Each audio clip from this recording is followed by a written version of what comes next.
People often wonder, where in the Americas did the Book of Mormon take place?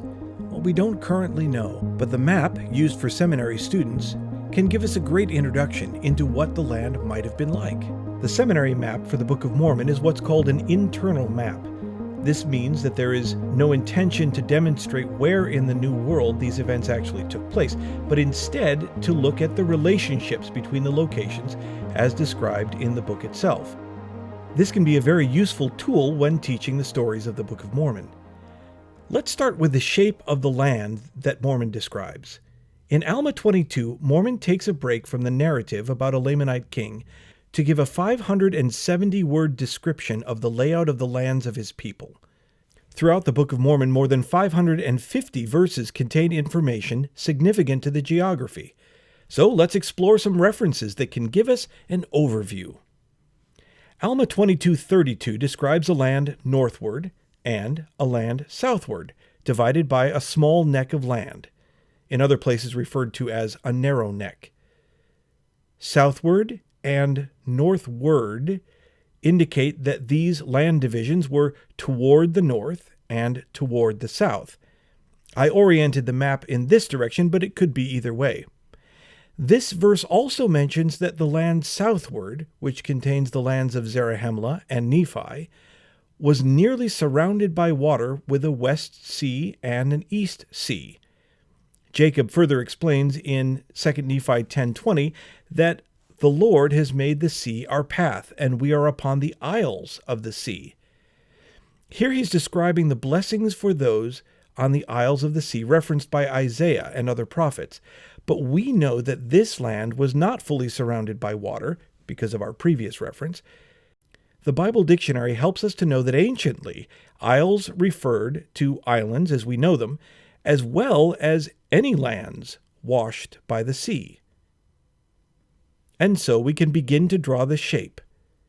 With the sea west and east, other verses can tell us the arrival locations of those the Lord had led to this land. The Jaredites arrived in the land northward, and presumably on the west, since all travel from the land of their first inheritance is to the east. The Mulekites landed in the north, on the land southward, and presumably on the east, since that's where the city of Mulek is.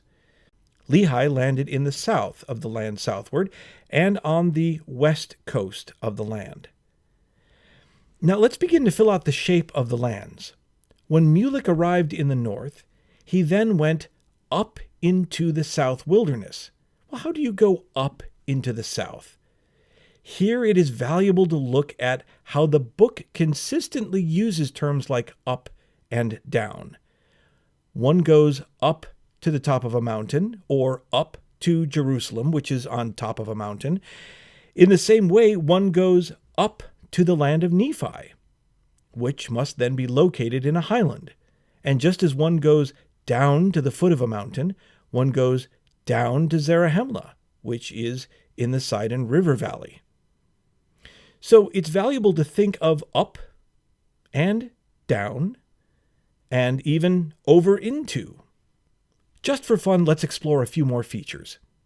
The lands of Zarahemla and Nephi are separated by a narrow strip of wilderness, which includes the head of the Sidon River.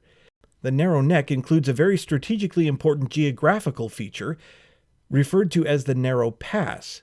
Many enemies of the Nephites tried to take that pass. It seems from context to have been on the east side of the narrow neck. Perhaps also useful is to note that in the land of Zarahemla, most cities were built on the west of the Sidon River, with the notable exception of Gideon, which is on the east and is associated with a valley. Alma 2 describes the river as going by the valley of Zarahemla, not through it. So I placed the river on the east side of the land, with wilderness abutting it.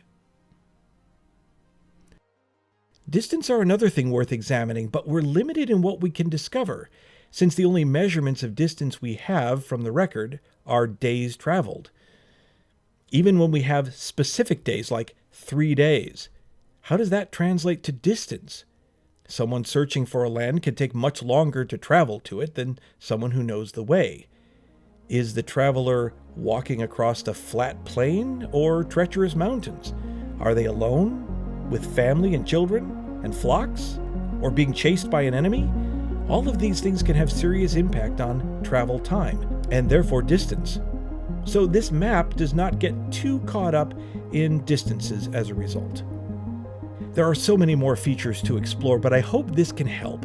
Feel free to use this as a possible starting point as you explore the events in the Book of Mormon. It will change the way you see and remember the stories of the book, and can help you see additional truths related to its gospel message.